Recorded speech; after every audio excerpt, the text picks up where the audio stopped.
Without further ado, this evening's speaker, very glad to have him here. He's got over a decade's experience in the energy industry. Please give it up for Dr. Gordon Watson.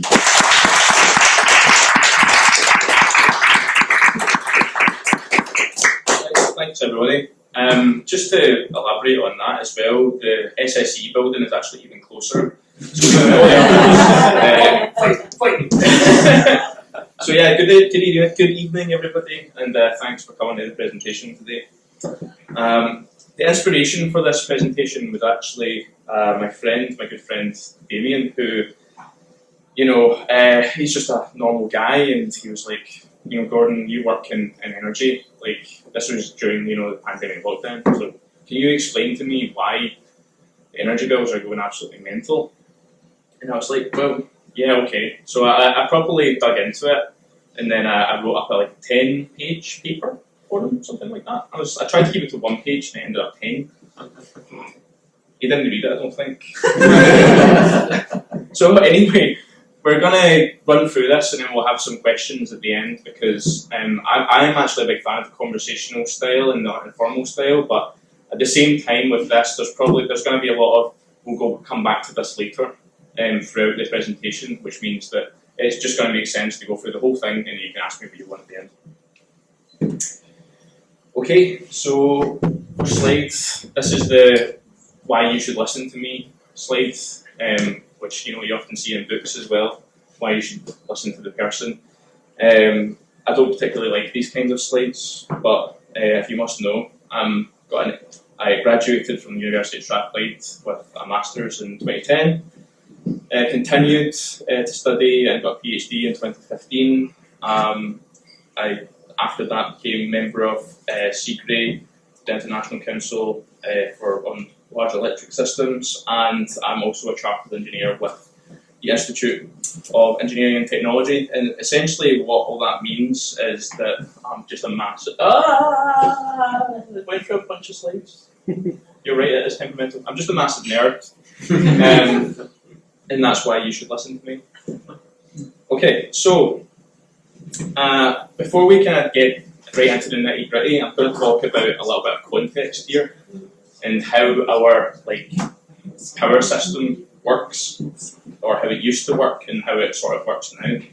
So the original sort of idea with the power system that we have, is to have sort of larger energy generators, so very large, for example, nuclear power plants or coal-fired power plants, huge and centralised, and then this would go through our transmission system, then through the transmission system into the distribution system, stepping down in voltage at each step until it gets to our houses. So the demand is very, very spread out across the country, but the generation is very centralised and in one place with huge generators.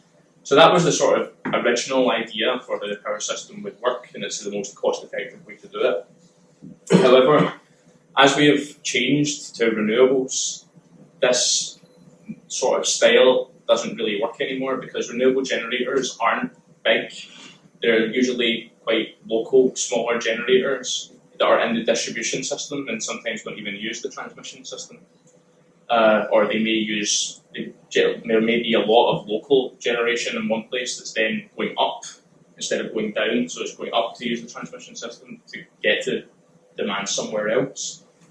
So you can imagine this is actually a pretty big change that we've been going through, perhaps under the radar without anyone here or the public really knowing that this is happening.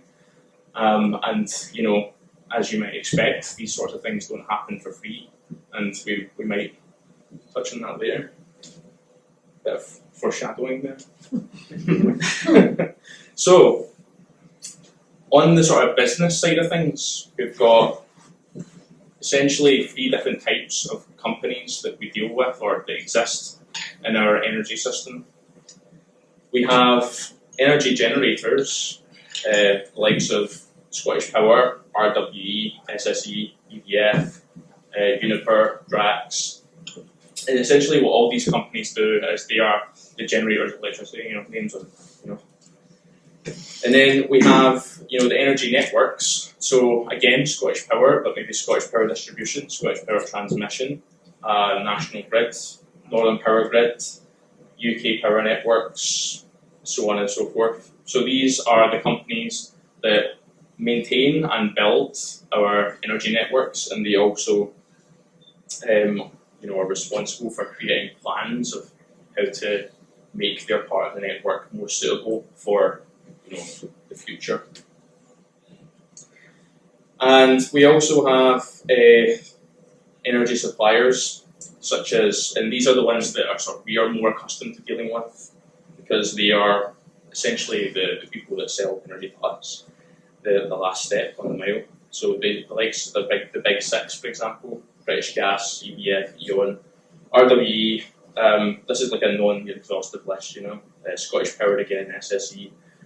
But you also have other entrants such as Octopus, Ecotricity, Utilita, Co-op, Energy, those sorts of companies. And you might have noticed there that a few companies' names I've mentioned a couple of different times with the same, so there's like Scottish Power, that's a supplier, Scottish Power that's an energy network, Scottish Power that's a generator.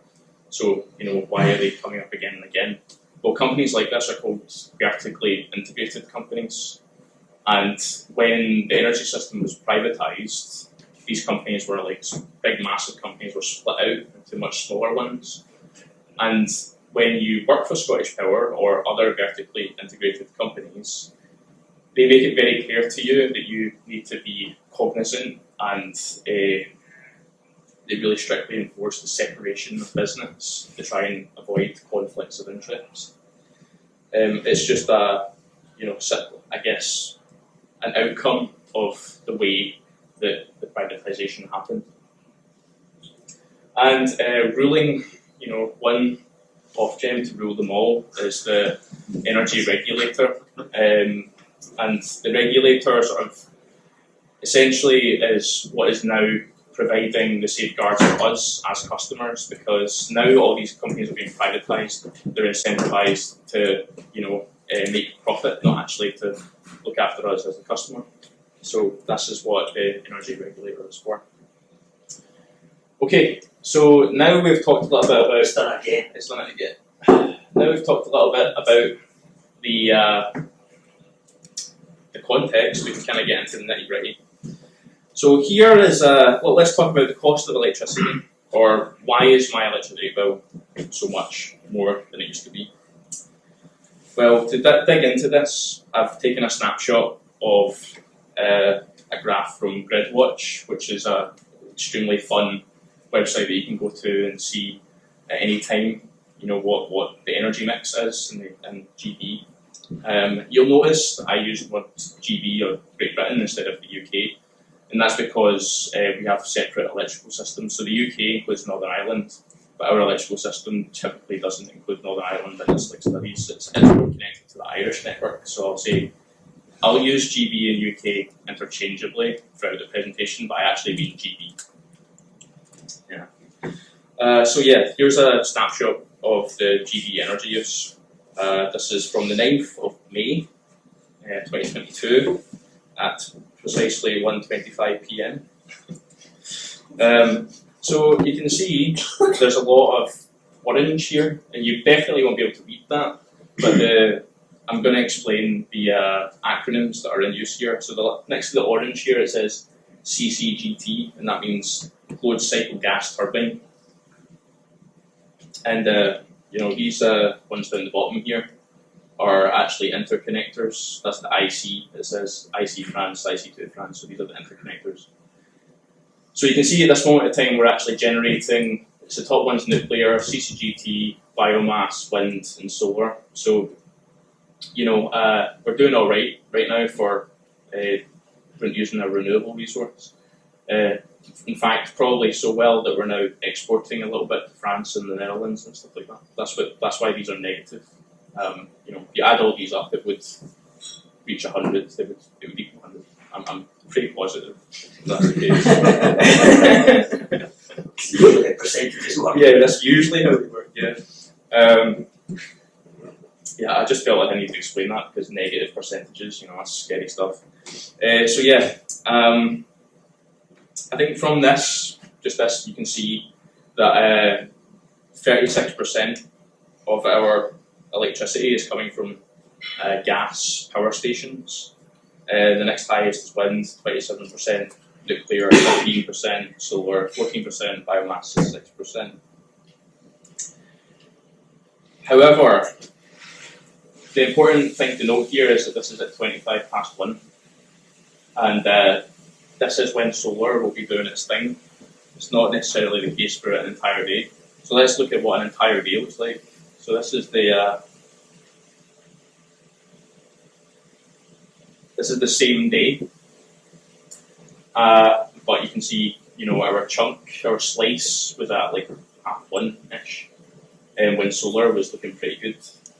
But the solar isn't always on, the yellow isn't always there. The wind was pretty consistent actually, sort of around 20% throughout that entire day, so that's pretty nice. But you can pretty clearly see that the solar is being backed up essentially when the solar is not there.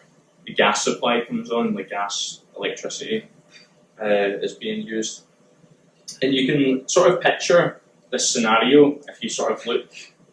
If you took away all the wind and all the sun, don't take away the sun, but all the solar power, you'd probably be seeing about 80-ish% of our power being supplied by gas, our electricity being generated from gas power stations. So it follows then that the cost of electricity is actually really closely tied to the cost of gas. So why is that? Well, the important thing about using gas, like gas power stations, is it's non-intermittent. So that means that we can control when it's giving us, energy, unlike renewables, which are known as intermittent power sources.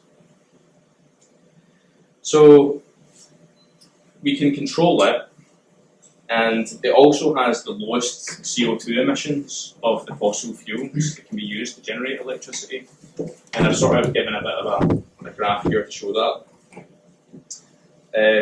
If you want to know the numbers, it's 53 kilograms of CO2 per million BTU, where BTU is a British thermal unit, which is a measurement of heat. So basically, for the same amount of heat, which is what's going to turn the turbine and generate electricity, there's less fossil fuels less CO2 emissions being created. Another important fact about gas power stations that you might not know, and it's quite technical, I'm not going to go too into detail about it, is that it provides inherent stability that you do not get with renewable power sources. So if you can imagine, and you can get this with nuclear power as well, if you can imagine a gas turbine, like I said, the heat is spinning, all this stuff is spinning, and the rate at which it's spinning is tied to the frequency of the AC, power network. Have you ever seen anything spinning at a solar farm? Essentially, what happens is if there's any disturbances in our electrical supply, and something suddenly switches off, this big spinning thing is just going to be like, I don't care, it's going to keep spinning. Whereas, if it happens to a solar farm, it's basically a black box that looks at the signals and says, what should I do? What does my programming tell me to do? How to respond to this disturbance? So you can program, your solar farm to do things better. It may not be cheap, but the point is that with the sort of more traditional big spinning plant, you actually have a bit more stability in your power system. And I think that's as much as I'm going to talk about that because it's really complicated. So this was all an effort to meet our Kyoto Protocol agreement and Paris Agreement and try and reduce carbon emissions. It was a very easy way for us to try and reduce our carbon emissions because we just phase out coal, bring in something that's controllable, reliable,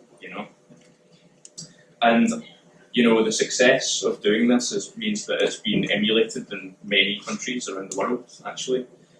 Lots of countries are turning to gas to meet their climate change targets, as strange as that may seem. And the only other option, I guess, would be to go nuclear. It's the only real comparison that you have for a sort of cleaner energy source. It's as clean as you can get, whilst still being somewhat controllable and all the rest of it. So, just briefly, why? Maybe they're using the keyboard. Yeah, I think I will. So, just briefly on the state of nuclear. So, this graph here, I think it's a little bit old. This thing is from like 2020, but it's still pretty relevant because you don't get new nuclear power stations every day. In fact, the last nuclear power station to be commissioned in the UK was in 1988, when I was born, which was kind of insane. But we do have a new one coming online pretty soon. I'll talk about that a little bit later. So the takeaway from this graph, though, or this graphic, sorry, is that compared to comparable countries, the UK is quite low in terms of its, the amount of our power that is nuclear or created from nuclear reactions and stuff. And it's obviously looking at this, the big number is the United States. It's not valid to compare ourselves to the United States. This is like a volume. It's not like per individual. It's not proportional. So it's not valid to compare the UK with the US, but you can compare the UK with Spain, France, and Germany. We have got very similar sized economies, and if you look at this graphic, you can see that we're the smallest of the bunch. So why is that? Well, the nuclear isn't quite as controllable as gas because it takes a longer time to ramp up and ramp down its generation. But also, probably the more important factor is that nuclear plants are typically built as part of a large-scale government investment. They've got an extremely massive upfront cost. And now we can go on to talk a little bit about Hinkley Point C. That's actually a little bit special because it's a merchant-built nuclear plant, which is unusual. Like I said, it's usually, because of the massive upfront cost, no company wants to touch it. It rather needs to be a government that builds it. However, the merchants that have invested in this are EDF, owned by the French state, and CGN, owned by the Chinese state. So technically, it's still a state build. It's just not our state. So, successive UK governments haven't found these upfront costs to be palatable, and they've not invested in nuclear. And I think that's at least where one bit of debate can come in, because perhaps this is due to our, short-term election cycles. These are big. It's a big investment, and by the time it's built, you're very likely going to see that some other, political party is in power and will reap the rewards of your earlier investment. This just doesn't seem to make sense from a political point of view. And I think, there's also a big question there about the energy security risk of, being beholden to France and China, obviously. It's kind of interesting. Okay, so in summary, what can we take from the slides that we've seen so far? Well, in GB, natural gas has replaced coal as a method to limit carbon emissions from electricity generation. This is due to the Kyoto Protocol 2005 and the Paris Agreement 2015. Many other governments have done similar. This will become important later. And the last nuclear plant was built in 1988 with Hinkley Point C due to start generating, I think in 2026 is the latest projection. So there will be a new plant coming on soon. Just the first reactor, I think there's 3 reactors that are going to come on. And there is an abundance of cheap energy available from renewable sources, sure, but these sources need a backup power supply when it's not windy or sunny, i.e. they're intermittent. So if I was going to wrap that all up into one single fact that you can take from those slides, it would be that the GB electricity demand is highly reliant on natural gas, more so than other comparable countries. So, if that's the case, then we're going to need to now start looking at the cost of gas. So, the cost of electricity is coming from the cost of gas. And, well, why does gas cost so much now? Well, this graph shows the wholesale cost of gas from 2019 to present. So you can see pretty clearly the cost of natural gas rose sharply from 2021 to 2023. World events during this time were the COVID-19 pandemic from March 2020 to May 2023. Russia invaded Ukraine from February 2022 to the present. In the UK, we had an inflationary surge above 2%, starting in May 2021 to the present. We also have Brexit from January 2020 and will probably never end. So, I think it's important at this point to reflect that correlation does not imply causation, i.e. just because these events happened around the same time does not mean they are connected. In the 2022 Oscars, Will Smith slapped Chris Rock, but what's that got to do with the price of gas? You know what I mean? So, I'm not a gas guy, but I can, read what other data analysts say. And the quarterly reports on the European gas market that are released by the European Union are actually a pretty good source to read about this stuff. So they've got a market review in 2022 that you can still look up if you want, links there. And they're essentially saying that the cost spike was due to the Russian invasion and essentially the Russian gas and petrol supplies being removed from the market means that there was, the same demand but far less supply. And what ended up happening was, we still need that, gas supply. So it came from the US in the form of LNG imports, liquefied natural gas imports. How did they get here? By freighters and freighter ships. How did the freighter ships, how are they powered? Petrol. It's all connected. And, lastly, this is probably one that is a bit less obvious, but the reports did state that there was, a rising demand in Asian countries for gas supplies as well. So it's literally everyone around the world trying to do the same strategy, trying to limit their carbon emissions by using gas power plants.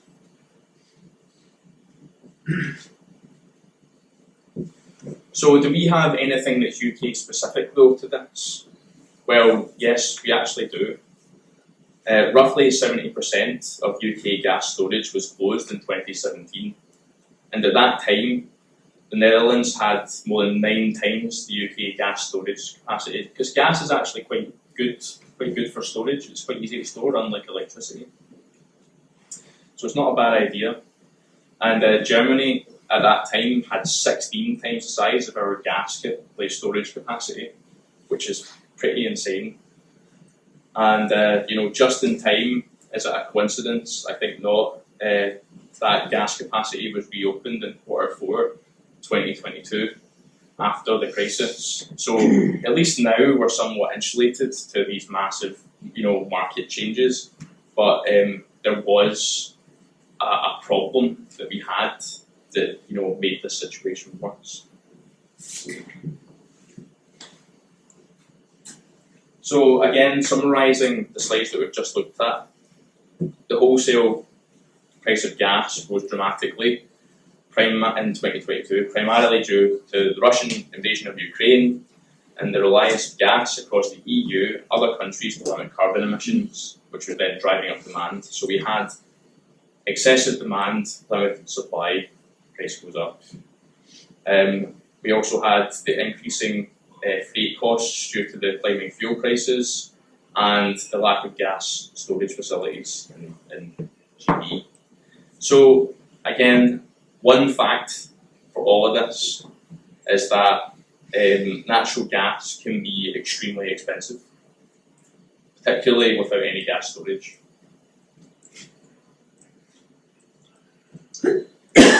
Okay, so we're getting to the good bit. So now I'm going to talk a little bit about wholesale prices and resale prices,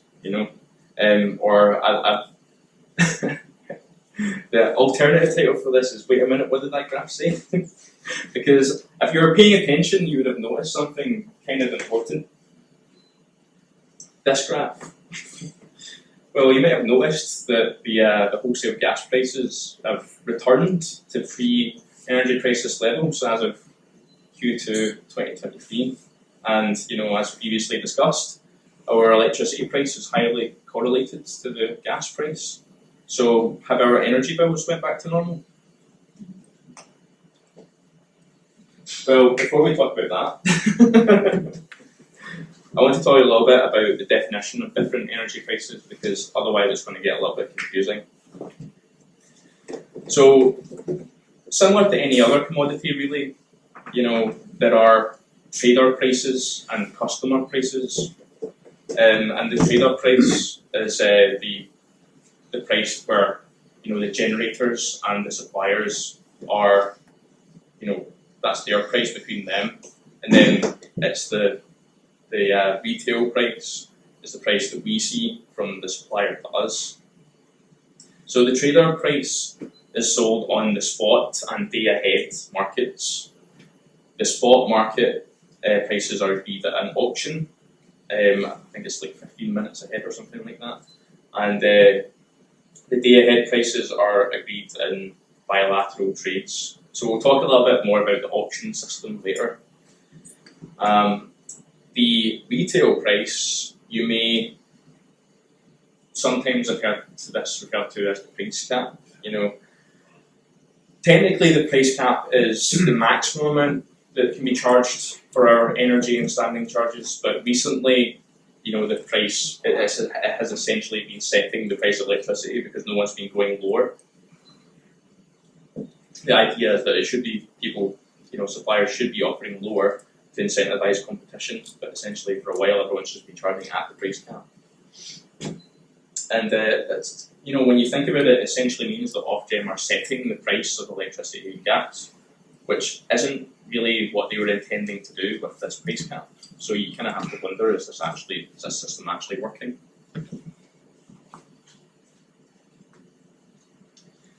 So I did a little bit of a dive into the historical Ofgem price cap and essentially put it alongside the price of gas, which is the bottom graph that we saw before. So yeah, price cap on the top graph, wholesale price of gas on the bottom graph. And you can see that the price cap does roughly sort of follow the same pattern with a slight delay. So that delay is essentially there's a period of time between price cap changes. It used to be 6 months, now it's every 3 months. So it sort of makes sense that it takes a little while for what changes in market price to be reflected in changes in the retail price. But I think you can pretty clearly see from the comparison of these two graphs that the price cap price is not reduced to its pre-pandemic level, but the wholesale price of gas has. So, why is that? But before we kind of go further into that, just because I've seen lots of people talk about this, people talk about the energy price guarantee and stuff. If anyone ever brings this up, you're just safe to ignore it, okay? Like, this is just a government scheme to sort of move energy prices around and sort of shift, the peak of the cost that was there during the crisis to the taxpayer later. So it doesn't really matter, to be quite frank. You can totally ignore it, my blessing. So let's talk about what the retail cost is made up of. And if you go onto Ofgem's website, you'll see that just over half of the retail cost is the wholesale cost, what we've been talking about thus far. And after that, we've got the bigger chunks of the pie are this green bit here, which is the network costs. So that's the changes to the network needed to change for to distributed generation that we talked about earlier, as well as also maintaining the network that as it exists right now. We also have the brown part here, which is the supplier cost. So, like I was saying before, the supplier is the bit of the the business that we engage with as customers, and they have their own overheads. They've got to pay their own staff, their own offices, yada yada. So that part of the pie is meant to cover their operating costs. And the sort of dark blue part of the pie is just written down here as policy. So this could be like energy policies, subsidies for solar and wind, as well as not just ongoing ones or new ones, also like ongoing ones from the past, like paying feed-in tariffs and things like that. And I think the last fairly decent sized chunk here is VAT, which, as you may expect, just goes straight to the government.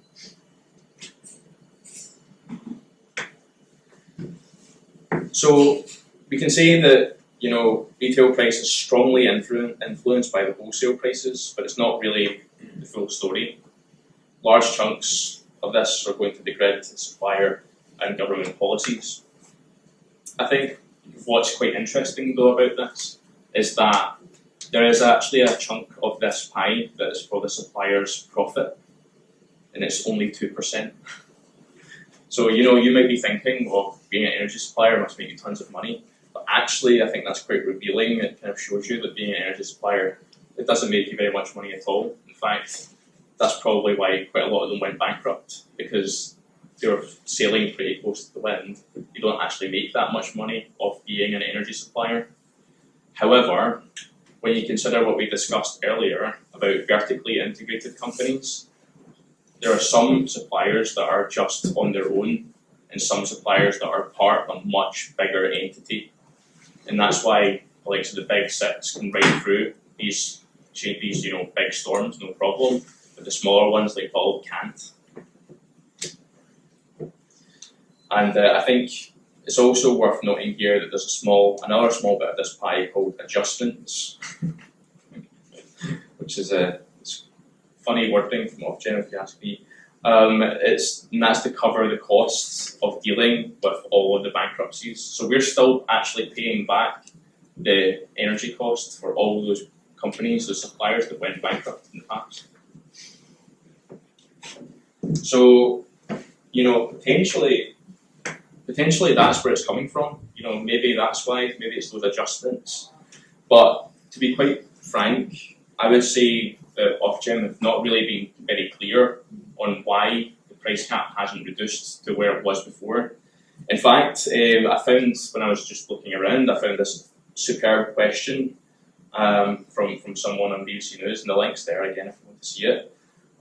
Someone asking this exact question, why, with the wholesale gas prices now lower than before the Russian invasion, why are energy prices so high? And this is Ofgem answering, and they say Ofgem judges its cap based in part on wholesale prices, which are paid by suppliers. This is done during what is technically known as an observation period, which ends a week or so before the announcement is made. It's worth remembering that wholesale prices were rising before Russia's invasion of Ukraine. Also, bills would have been considerably higher last year. The government, blah, blah, blah, blah, blah. Like, that's not a real answer, if you ask me. And I think they really should provide one. There might be a real reason here as to why they're not doing it. Were some of the energy companies bailed out so that they wouldn't go bankrupt? Because obviously it's kind of like the banks. If a lot of energy companies go bankrupt, then there could be crisis. Well, they weren't technically bailed out because they no longer exist. No, but some of them that were on the edge of bankruptcy, I think they got subsidies or something. Well, you know, at the end of the day, Yeah. we're still paying for whatever, you know, energy, for any lost money. Mhm. I think in a normal circumstance, when a company goes bankrupt, that's it. No, Yeah. I'm talking about like some companies that didn't go bankrupt, they were bailed out by the government, or they were given sort of subsidies or loans or something like that to help them weather the storm. I'm not sure about those, to be quite Yeah. honest. Because that might be some an explanation. But we can talk a bit more about it at the end. So, you know, I think if you asked me why the cost hasn't reduced back to where it was before, I would say that perhaps Ofgem were looking to mitigate the risk of any further bankruptcies or any other big changes coming along. They're sort of introducing a bit more overhead into the system, so to allow other suppliers to ride through any future storms. And that's also kind of already been achieved by changing that window where they change the price cap from 6 months to 3 months. It means that they can be more reactive to market changes. And at the same time, Ofgem are also consulting on reforms right now. So it sort of implies that, you know, they do see a need for change, and right now they're sort of, you know, just trying to make do. But I still don't really think that's good enough. I can, you know, postulate reasons, but I'm not Ofgem, and I would prefer if they actually said what the reason was themselves. Okay, so the story so far, we have the previously established facts. GB electricity production is highly reliant on natural gas, more so than comparable countries. Natural gas wholesale prices can fluctuate and be extremely expensive, and the retail price is greater than the wholesale price, as you might expect, and other factors are priced in, such as the wholesale costs 51%, network costs 20%, supplier costs 13%, policy costs 8%, and VAT 5%. So given that the wholesale costs are over half the pie and the wholesale price of gas is reduced, why have retail prices set by Ofgem not followed this trend? And so far, Ofgem have not really provided a clear answer to that. Okay, right. Well, let's just park that for a minute, and we'll just go green. You know, why we've got so much renewable resources right at our fingertips. Let's just get rid of gas, switch to renewables, and we'll have cheap energy for everybody. Right? Makes total sense.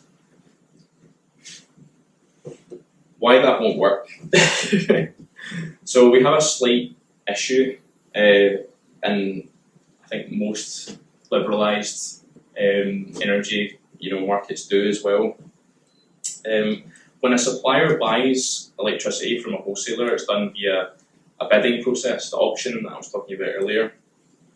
And each generator bids a price that they are willing to accept for the electricity that they produce. The price of all the electricity is then set where the demand is met.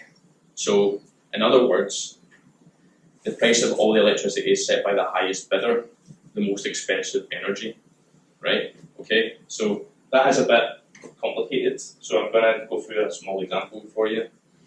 So this is what's known as marginal pricing. So let's do an example where the customer demand is 100 megawatts. Generator A has the ability to provide 300 megawatts, and it's put in a price of £10 or $10 per megawatt. So in that case, where the customer demand is 100 megawatts, Generator A, they can provide that. The price is then set at $10 per megawatt, no problem. So now let's say the customer demands 400 megawatts. Generator A can't provide all of that, so they now need to bring in Generator B. And Generator B has put in its bid for its electricity at a price of £15 per megawatt. So Generator B is providing, its 100 megawatts. Generator A is providing 300. But generator A, even though it only bid in for £10 per megawatt, is receiving £15 per megawatt because the price is set by generator B's price, right? And just to sort of hammer this home, if we'll say, for example, the price that the demand is 550 megawatts, then we need both or all of generator A, B, and C to come in, and generator C is at a price of 30 pence per megawatt. So generator A and generator B receive the price of 30 pence per megawatt as well. So most liberalised energy markets operate in this fashion, and Great Britain has used this market approach since 1990. So it's actually 34 years old.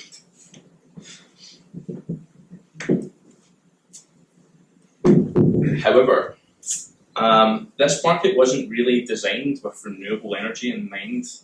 This market was designed with people being able to operate in a controlled market environment. So I control when I'm generating, and I'm going to provide it at this price. What renewables do is they generate as much as they can whenever they can, and we want to use it, so we do. This kind of means there's a situation where the market is actually flooded with cheap electricity all at the same time, typically during the day, with the solar farms.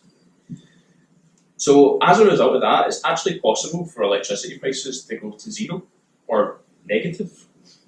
It's actually mad. And you can see in this graph, this was on April 6th this year, the UK power prices were forecasted to be negative for 12 hours. It's just absolutely wild. However, with marginal pricing, the wholesale cost of electricity is set by the gas cost, because that's going to be the higher cost. So it's kind of tied them both together. So, there's never going to be there'll never be a case where an energy generator is paying us to take their electricity, unfortunately. So, with that point in mind, you might just be thinking to yourself, well, why wouldn't we just change the price, the market price, and get rid of marginal pricing? Well, because that would just destroy green investment overnight. Like, no more solar farms or wind farms for you. Renewable generators cost money to make, and in our society, a good return on investment is required for that investment to ever happen. That's just the way the world works. So if we right now decided, well, we're going to get rid of marginal pricing and change it to market prices, then we are sending out a massive, for one thing, we're ruining a bunch of financial plans for a bunch of investors. And for another thing, we're sending a big signal flag out to every other investor saying, we are an unreliable place to invest your money because we will change the rules to suit us at the drop of a hat. So that's a big debate that you guys can definitely have. And I think you also need to consider that these investments are made on much longer time periods. So we're talking at least 20 years, 20-year minimum. So about 20 years to 40 years usually.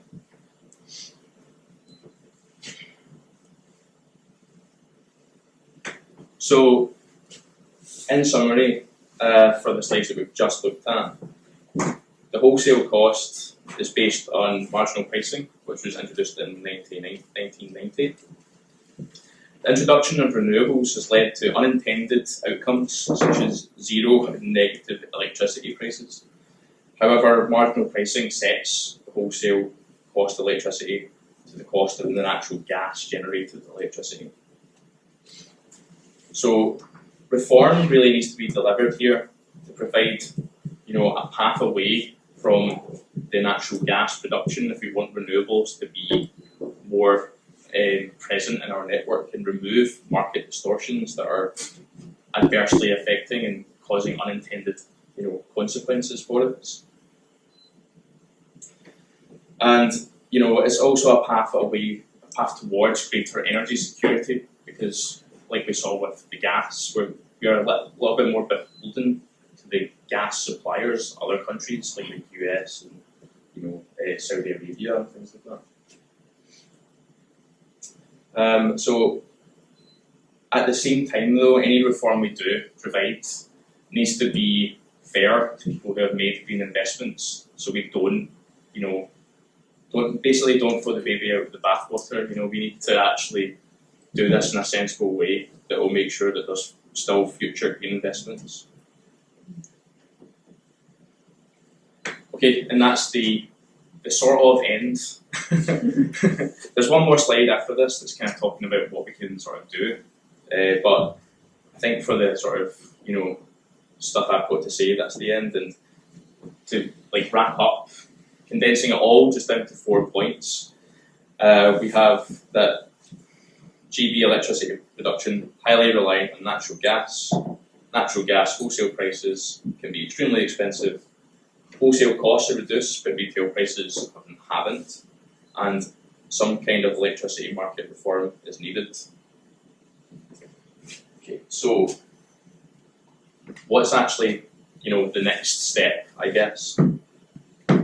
Well, Ofgem are actually presently consulting on reforms.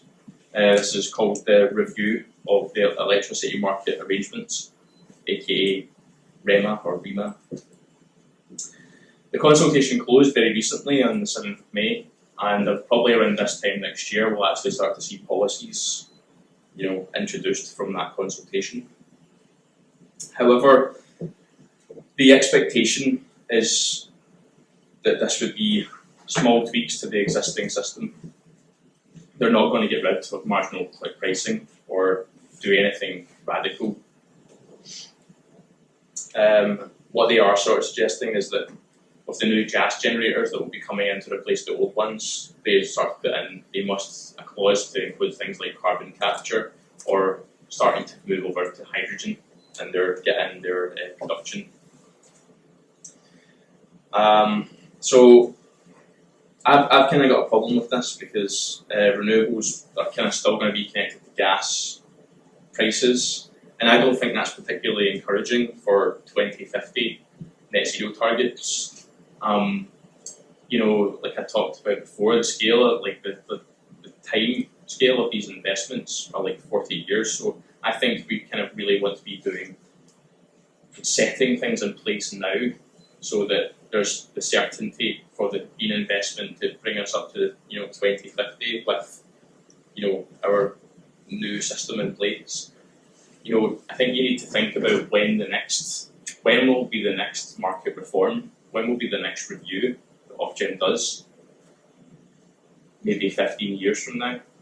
So is that going to be in time for 2050? I kind of doubt it. I feel like we need to start looking at this now. So, what can you do? I mean, I suppose at this point you probably know more than your MP and MSP, which is nice, so you can definitely phone them up and give them a bit of a shock. If I was to say 2 things that you could talk to your MP or MSP about, I would say that we want a bit more clarity on how exactly Ofgem are deriving their retail price, their price cap. Not just that pie chart that's a bit nebulous, because I can't tell from that pie chart, is this adjustment new? What does that pie chart look like with the old pie chart? Do you know what I mean? What's actually changed here? I think there just needs to be a bit more clarity, and perhaps treating us if the problem was the risk appetite, they didn't want to take the risk, they need to treat us like adults and just tell us that. We can accept that they don't want any more bankruptcies, so why not just say that?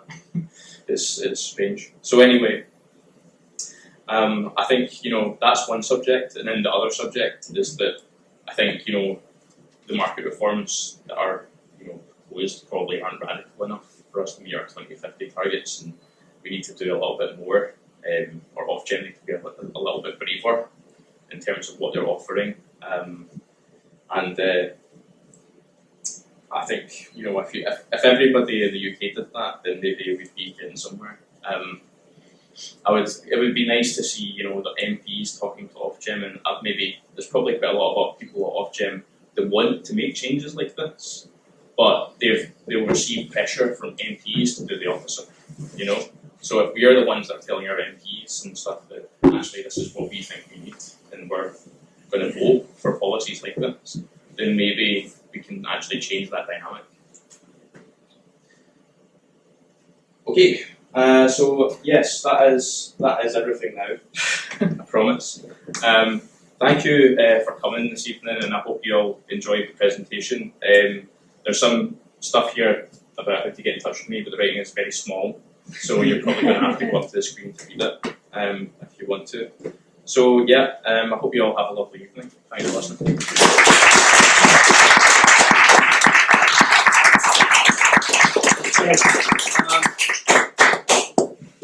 Notable omission on the what can we do slide, no pitchforks and torches mentioned there, disappointingly, right? I've got plenty of questions, but I guess you guys get to go first. Anybody want to ask anything? Colin, go ahead. This is about hydro, but some background. So supply and demand have to match within about a second. Nuclear power takes one for blast of time, take days to ramp up. Yep. Gas is about an hour to ramp up, 10 15 minutes to fluctuate with demand. So there's plenty of space above last to build hydro stations and fixed pump storage, which can suck up the power when spot prices going very low. Yep. And then release it back. Yep. And hydro can store power, so it can only run for about an hour before it needs to be recharged for free. So if we seriously invest in hydro, will it help matters? Absolutely. The problem with hydro is the ecology, element. Flooding. There's just like the planning and the environmental aspect of it is extremely difficult. Like putting up a tower or a pylon is also exceptionally difficult, and that's just that. Flooding an entire valley is our existing hydro sites, we can make best use of them, but introducing more, getting it past like planning and environmental is going to be an absolute nightmare. I would strongly encourage, yes, more hydro. And I love the Scottish countryside, honestly, but it would be really, really helpful. And yeah, point taken, 100% agree with you, actually. What about like wheels and rivers? Run of river hydro, that's what they're called. They're good, but they're intermittent. They can provide energy for local communities and stuff. They're quite good for that. Okay, on that, tidal energy though? What about that? Pretty constant? Tidal energy is an interesting one. Difficult infrastructure-wise, right? There's actually some really cool concepts for tidal energy generators. I would say there's a bit of a lack of appetite for it from like an investment point of view. Some technologies do exist, but it's not like for example, when wind was first starting to take off and solar was first starting to take off, there were like specific targeted subsidies to kind of try and build these things up. And then once the technology started to improve and all these improvements were made, they started to become much more cost effective. So at first they weren't very cost effective, and that's why the subsidies were needed to encourage people to invest in it, blah, blah, blah. But now we're in a stage where we've got the solar, we've got the wind, we've got offshore wind, floating offshore wind, and like there aren't usually targeted subsidies at like bringing hydro up to the same, wave or tidal up to the same level as wind or solar. So I don't know, it's kind of like a policy decision level thing. I'm not really sure why. Okay. Is it harder to get the infrastructure, for tidal, because the sea obviously can be quite violent, to put it mildly. There's different designs, and that's kind of interesting. That's why it's kind of interesting, because there's the ones that are on the seabed, those ones can be quite difficult infrastructure wise, but there's also ones that sit sort of like they look sort of like one of those. Yeah, the bob on the top. I've seen them. The magic one. Star Trek fans, looks like a bird of prey. Except from it's got like it floats on top and it's got two big turbines. Oh, the way you look at me, like you know what I'm talking about, right? Is that the current? It's sort of, and you can sort of daisy chain them, so like you can kind of get that connection to the shore Okay. Not too bad. Right. Let's move on. Yeah, I've got it. The technology you've not mentioned, I have a nephew working at this battery storage. Yes. Yeah. Now, there's some big plans for Scotland of battery storage power. Mm. Do you see that as making much difference? Because that will take the renewables, which will then be available 24/7, up to the capacity, up to the storage capacity, or you not see enough? I'm so glad you brought this up.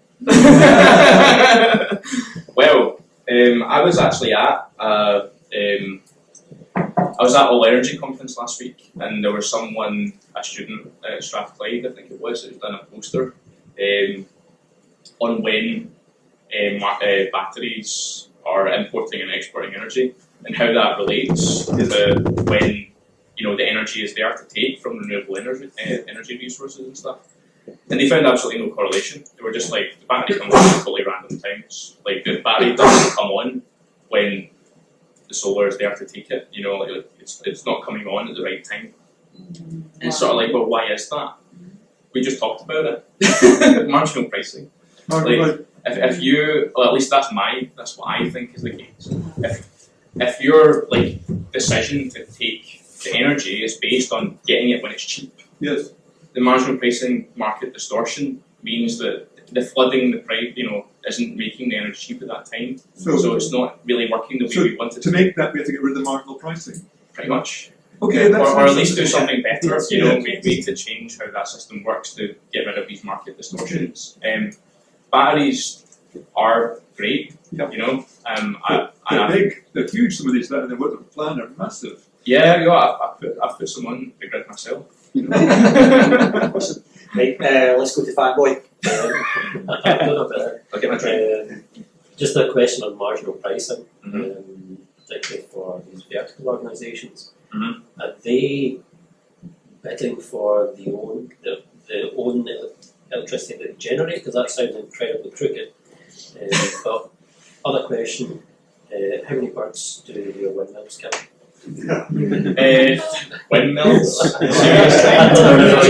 Thanks. I used to be the fan club. Go on. Thanks, Right, so first question. Well, this is what I was talking about before, the separation of business. It's actually not as bad as you think. I would say that if you wanted to put in an environment, if you wanted to look at collusion or something, then, there's probably better places to look, actually. But I don't actually know the answer. It's an interesting question, but I don't think there is any, backdoor deals, sadly. The temptation. Yeah, absolutely. I think that's why they're so stringent about it. Honestly, they're really tough about it. When I was working in Scottish Power for a while, they make sure they're pretty iron-fisted about it. Second question, birds. No, wind farms don't kill birds. That's very, very rare. I think more airplanes kill birds. And Windows. Yeah. Windows. Yeah.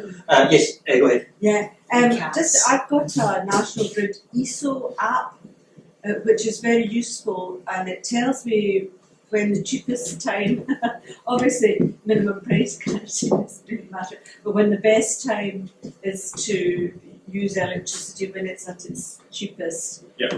I presume minimum pricing guaranteed, that means that that's actually something that we needn't bother about.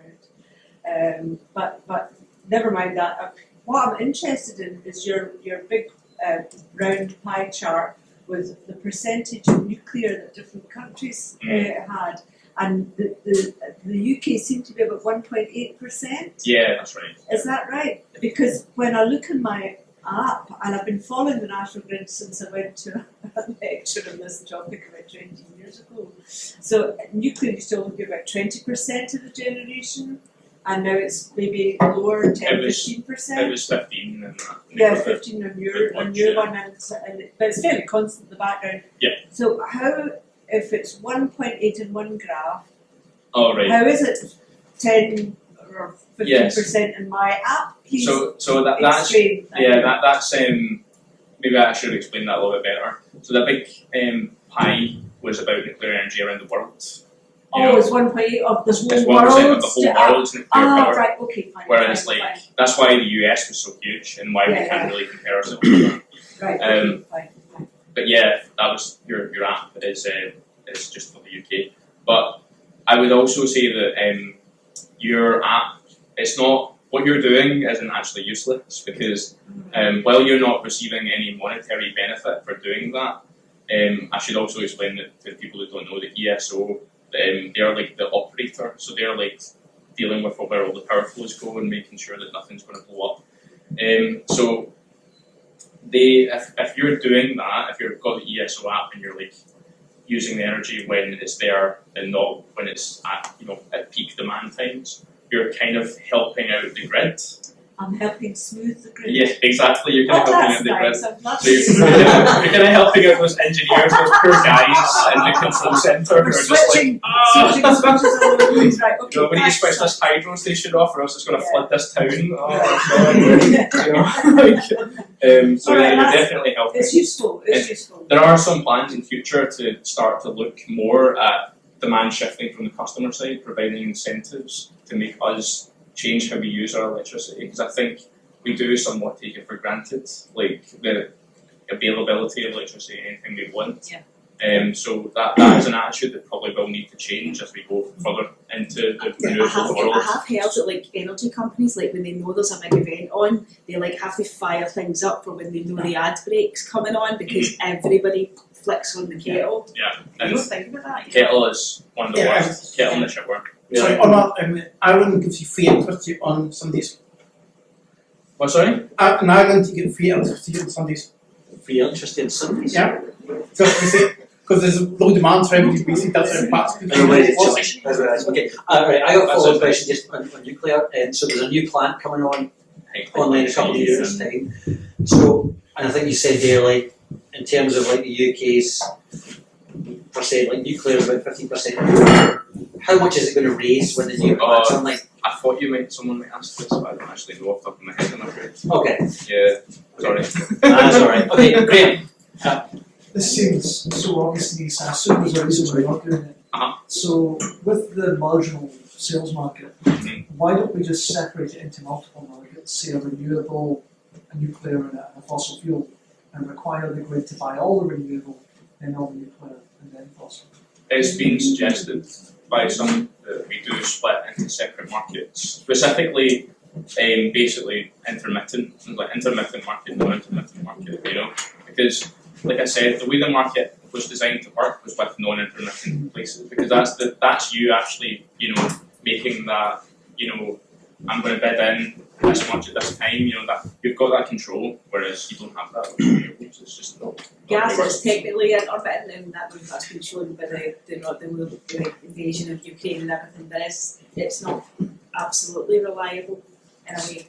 You know what I'm saying? But it's kind of it's the most reliable, Yeah. clean. When you've Way got it, to you do it, know that it can be that it's there and you've got it. Whereas Okay. none of that's much so it's Let's move on to this long awaited question. So you're speaking about intermittent and kind of like base load. Is there an estimate on how much base load we're going to need in the path to 2050?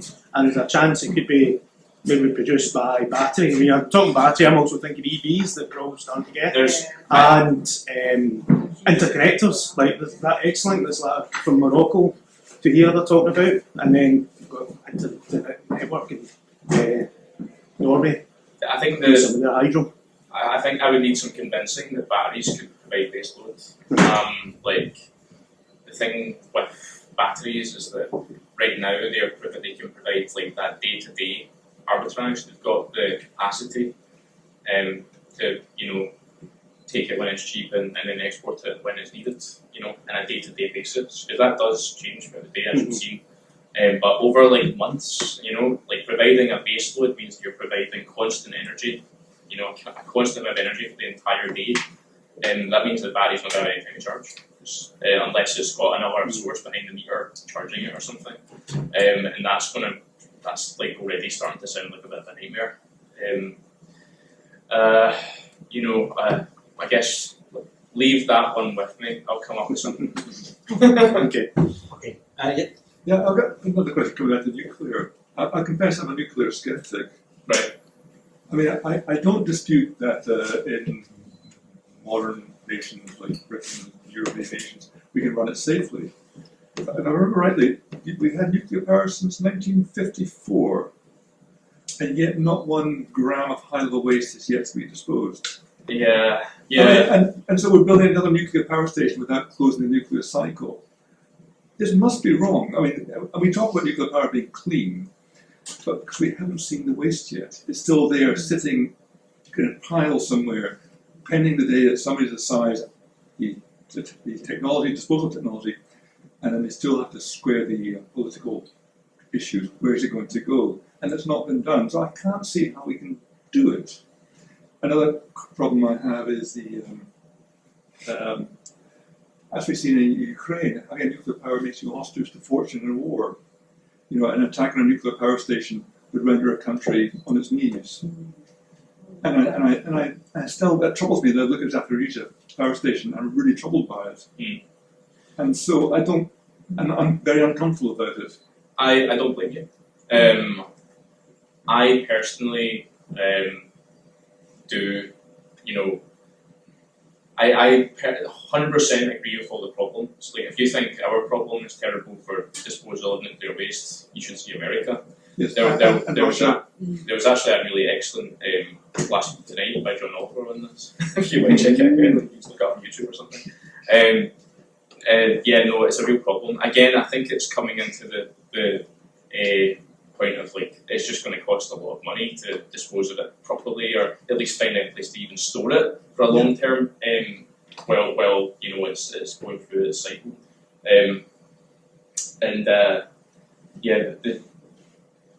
it's just not been very well considered, that element of it, you know, by the UK or the US. I think again, the problem being kicked into touch. You know, our children, our grandchildren will sort it. I don't want to leave them with that, really. Yeah, I know. It's just a case of, like, if the choice was between that and fossil fuels, I would still choose that. You know, that's kind of the way I see it. But I do 100%. I'm not 100% skeptical, but I do think that we do need to do much better. Frankly, it's not good enough. Okay, One quick one. I know that Rolls-Royce were producing small nuclear reactors. What's the chance of them coming online onto the national grid? Forget it after 2050, never next year, what? My opinion. That is a really hard question to answer. I would like it to. Well, actually, I'm not even sure I would like it, because I'm not like I am a nuclear skeptic to some degree as well. And if you're talking about, you know, one nuclear power station being a security risk, we'll have it 50. Do you know what I mean? I'm not too sure about those reactors. I'm like, any experimental reactor is you know, it could never happen. There was actually experimental reactors in the past as well, like us making new nuclear power plants isn't a new thing, and lots of them weren't successful as well. They didn't really do what they were meant to do. Like, there are some nuclear power plants that use they don't generate as much or as bad waste as well, but they're just, again, it seems like it's a high risk, you know, power source, and yeah, if we could avoid it, that would be great. But yeah, For fusion to happen. Yeah, jeez. Every time you hear sort of report on that, it's like a couple of decades away. Yeah. 50 years. Right, okay, back to the front again. Back to baseload. So given that you're saying a bit of a nuclear skeptic, and that I'm kind of the same there, and you were talking about you're going to need baseload and you're down full of batteries. What's your thoughts then, and what do you think? And you know, plan for the net zero thing. What do you think is gas, carbon capture? What are you thinking baseload's going to be? well, in an ideal world, like, and there's lots of skepticism about this as well, but I would really like there to be a greater shift towards hydrogen and using hydrogen Oh, as, really? as a power source. Personally, yes, Okay. because it's something that you can. It gives you a bit more like our power system is changing more towards a whole system type of power system. So it's not just considering how we manage and operate the electricity system. It's also starting to change it how we manage and operate the heat system as well as the electricity system at the same time. You know, pushing and pulling the levers when makes sense. You know, like I said before, making these big transmission lines and towers and stuff, it's not only just really expensive, and the bigger it gets, the more expensive it gets. It's also, you know, quite difficult to make these new lines, and people don't want them. So it can, instead of doing that, instead of transmitting power, you can store it in like a gas network. You can't really change electricity into natural gas, but you can change electricity into hydrogen. So, like, there's lots of options that open up when you start to look at a sort of whole system that uses hydrogen. Like that would be, to my mind, the ideal thing. But hydrogen has a lot of problems of its own. That's a good. It's combustible. I don't know. Well, everything like gas. I mean, I don't particularly know about it, but yeah, I thought it was one, you talk about the physics, it was really inefficient. It To is use really it, inefficient. and two, it's super difficult to transport. You can't really do it through pipes because it just leak everywhere. Yeah. Like, I don't think the current pipes we've got for gas, you can't then just pump hydrogen. I They're think, talking about mixing some in, but you can't just pump hydrogen through a current yeah, gas network. I think from what I know, I think the distribution level pipes can be used, but not the transmission level gas pipes. I You know what I don't mean? probably better be able to Um, just here. But you know, those pipes can be put in. You know, it can be done.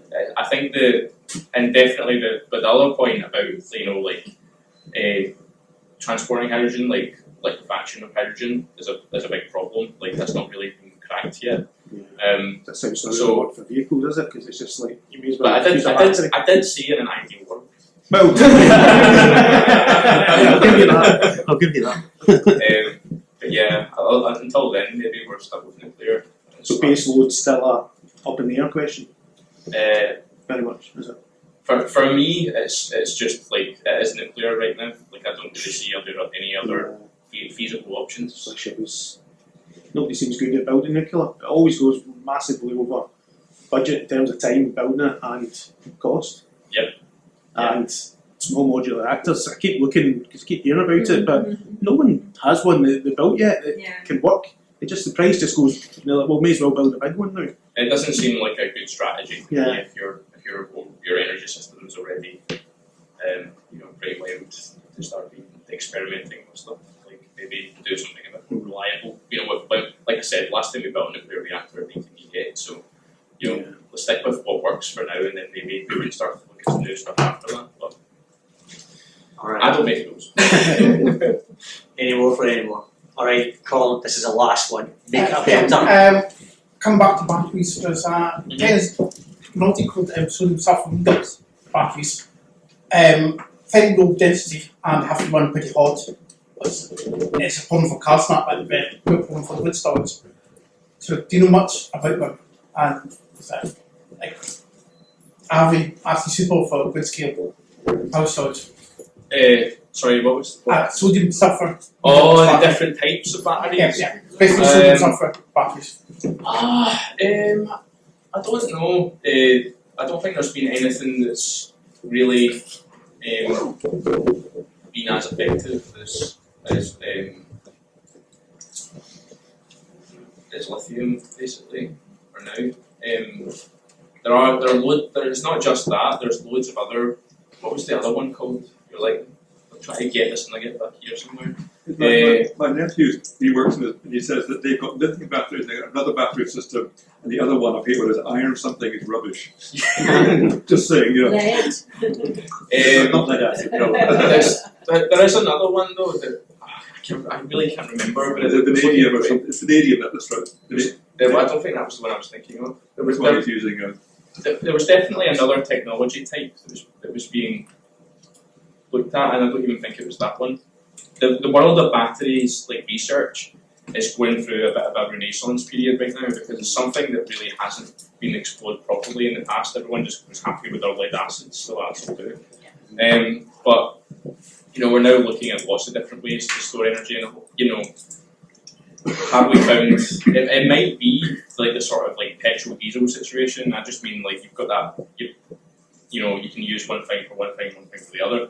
You don't have to have one type of battery to rule them all. You could just be like, here is the lithium ion ones that do the fast, but can only do this much, in time wise. But we can have this other technology co-located, which is for the longer term storage option that comes on slower because that's its properties.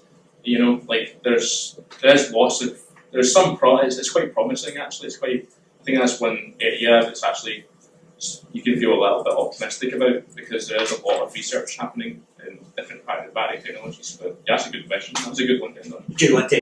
Another big round of applause for our speakers.